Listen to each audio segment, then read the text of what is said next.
Ukraine is passionately awaiting the decision of the Pan-Orthodox Council currently being held on the Greek island of Crete.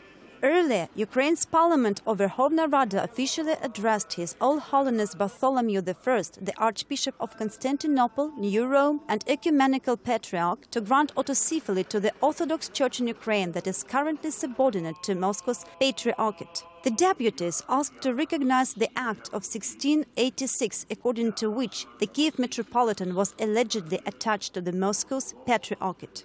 The unique gathering of Eastern Orthodox Christianity Churches started on June 19th, after a 1,000-year break. Nearly a century ago, the representatives of the confession started negotiations of a new Pan-Orthodox gathering, full of scandals and intrigues, mixed with preparations hindered by wars, Soviet cadency and internal manipulations. The preparations for this event began in 1961 with an aim to deal with the problems within the Orthodox Christianity. The political issues are seemingly prior to religion. Religious dissidents claim their believers are willing to switch to the Kyiv Patriarchate.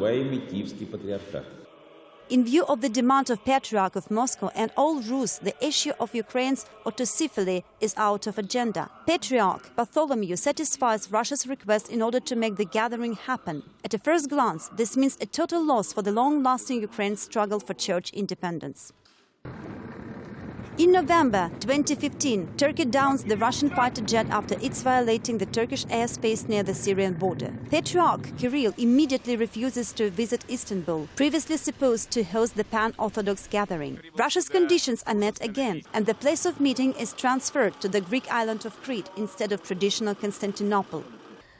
The map reflects the territories embraced by Orthodox belief. Eastern Christianity branch encompasses the globe from Balkans in the west to the Kuril Islands in the east, and from the Solovetsky Islands in the north of Africa and Middle East region in the south. 14 Orthodox churches are officially recognized. The most influential are the Patriarchates of Constantinople and Moscow. Numerous religious philosophers and theologians allege these two are the main players of the global church map, whereas the rest are subordinate to them. Here is the first group with its core center of Constantinople Patriarchate. It is supported by the churches of Alexandria, Jerusalem, Cyprus, Albania and Czechia. The latter has recently got rid of Russian influence. All the churches listed are known as open and democratic, despite having a long history dating back to the Middle Ages. Currently, the authorities have no territorial pretensions, being instead open to the dialogue. The center of the second group is Moscow Patriarchate, including additionally Bulgarian, Serbian and Polish churches. Though being wholly totalitarian and rigid in administrative methods, this branch has the biggest number of the followers.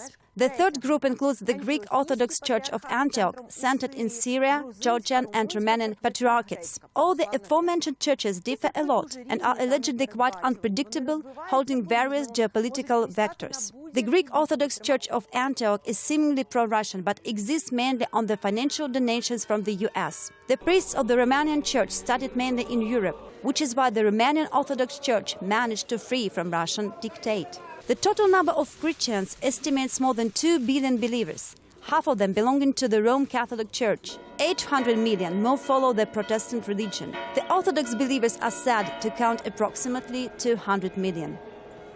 Have a look at this map. The centers of Orthodox Patriarchates are situated in Moscow, Warsaw, Belgrade, Bucharest, Athens, Constantinople, Jerusalem, Damascus and Tbilisi. They all together form a circle with Ukraine in the middle, and Russia fears to lose this territory of influence. Just a couple of days before the gathering, the Patriarchates of Georgia, Antioch and Bulgaria refused to fly to Greece, whereas Russia and Serbia demand the meeting must be postponed. This Pan-Orthodox gathering has already demonstrated the vivid split between East and West, both struggling for Ukraine to be on its side.